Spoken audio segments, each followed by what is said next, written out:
Olá, boa tarde. Nós estamos de volta com notícias do Brasil e do mundo desta quinta-feira.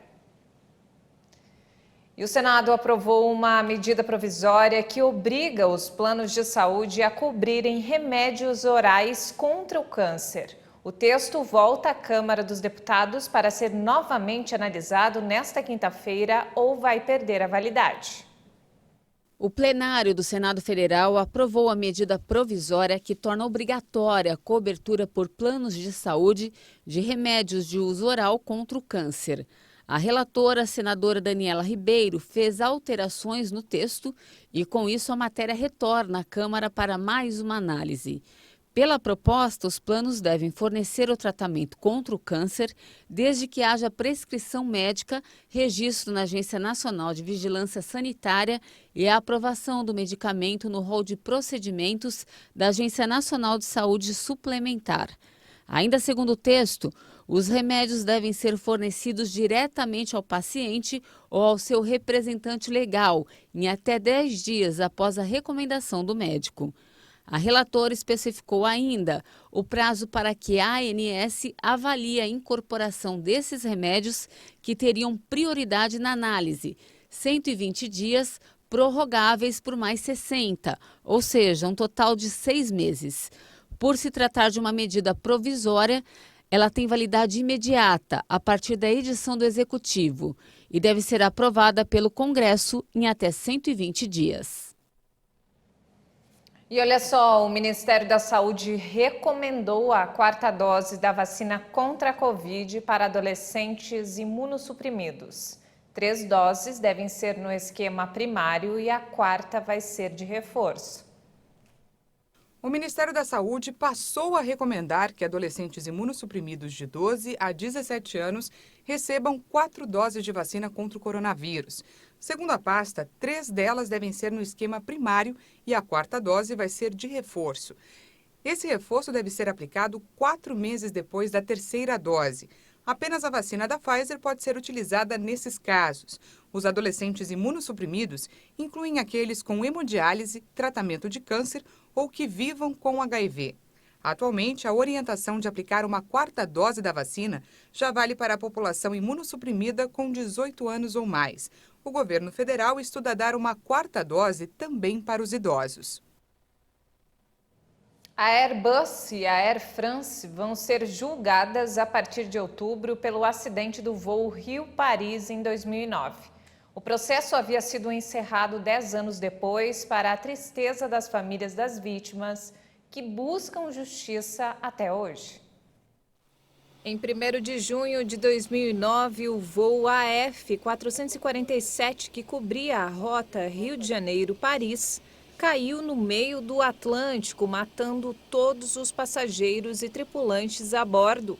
A tragédia começou com a formação de gelo em pleno voo nas sondas da aeronave, o que levou à interrupção das medições de velocidade do Airbus A330 e desorientou os pilotos até que o avião parasse. As 2 caixas pretas do AF447 foram resgatadas após quase 2 anos submersas a 3.900 metros de profundidade no local onde a aeronave afundou. As investigações provocou uma verdadeira batalha entre especialistas para estabelecer as responsabilidades na queda da aeronave. Após 10 anos de processo, os juízes de instrução encerraram o caso em 2019. Argumentando que a investigação não permitiu estabelecer uma violação culposa da Airbus ou da Air France em conexão com as falhas de pilotagem que provocaram o acidente. Esta decisão inicial, que chocou famílias e sindicatos de pilotos, foi finalmente anulada em recurso no ano passado, abrindo caminho para este julgamento. Pelo visto, não são só os brasileiros que sofrem com a alta nos preços. A inflação nos Estados Unidos ficou em 7,5% em 12 meses até janeiro, a maior aceleração em quase 40 anos, enquanto a alta de preços permaneceu no mesmo patamar em dezembro. A taxa em janeiro, acima da esperada pelos analistas, foi de 0,6% em relação a dezembro, valor que foi revisado ligeiramente para cima. O último dado de inflação de 12 meses tão alto é de fevereiro de 1982. A Casa Branca já havia alertado na quarta-feira que os números deste mês seriam ruins. O Departamento do Trabalho atribui esta nova alta particular aos preços dos alimentos, eletricidade e aluguéis. Em um ano, os preços da energia aumentaram 27%, enquanto os alimentos subiram 7%. O presidente Joe Biden disse estar otimista de que a inflação vai ser controlada até o final do ano. Os dados aumentam as expectativas de que o Federal Reserve decida em breve um aumento das taxas de juros. O Japão decidiu ampliar as restrições contra a Covid por 3 semanas em 13 regiões. O país vem batendo recordes diários de casos de coronavírus e mortes.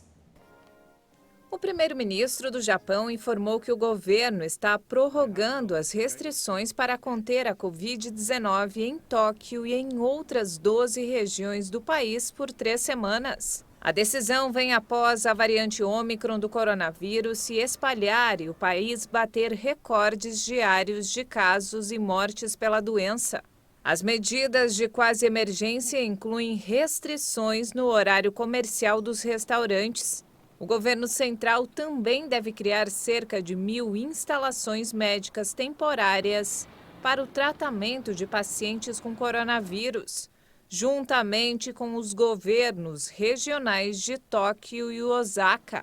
Com as fronteiras do Japão fechadas por quase 2 anos, as vidas de estudantes e trabalhadores já sofrem um impacto econômico, particularmente em meio a um mercado de trabalho apertado. E antes de encerrar, ativistas de direitos animais querem proibir todos os experimentos com seres vivos na Suíça. O país decidirá no próximo domingo a proposta que gera forte rejeição da indústria farmacêutica muito poderosa na Suíça. A iniciativa popular apela para que os primatas não humanos tenham direito à vida e à integridade física e mental. Se o sim vencer, algo descartado pelas pesquisas, a Suíça vai se tornar o único país com uma proibição do tipo. De acordo com a Sentience, a associação que apresentou a demanda, os primatas se caracterizam pelo grande cérebro, complexas estruturas sociais e a grande capacidade de sofrer física e psicologicamente. O Tribunal Federal Suíço julgou em 2020 que a iniciativa era válida, porque não somente pede que os direitos fundamentais aplicados aos humanos se apliquem também aos animais, mas exige a introdução de direitos específicos para os primatas não humanos. A proposta também busca proibir a importação de medicamentos obtidos por experimentos com animais e humanos. O governo afirma que a medida, se aprovada, teria graves consequências para a saúde e repercussões na economia, já que os setores químico e farmacêutico respondem por grande parte das importações suíças. Especialistas afirmam que não é possível parar completamente de recorrer a experimentos com animais e que a pesquisa em laboratório busca encontrar medicamentos promissores. Só os que indicam bons resultados in vitro são de fato testados em animais.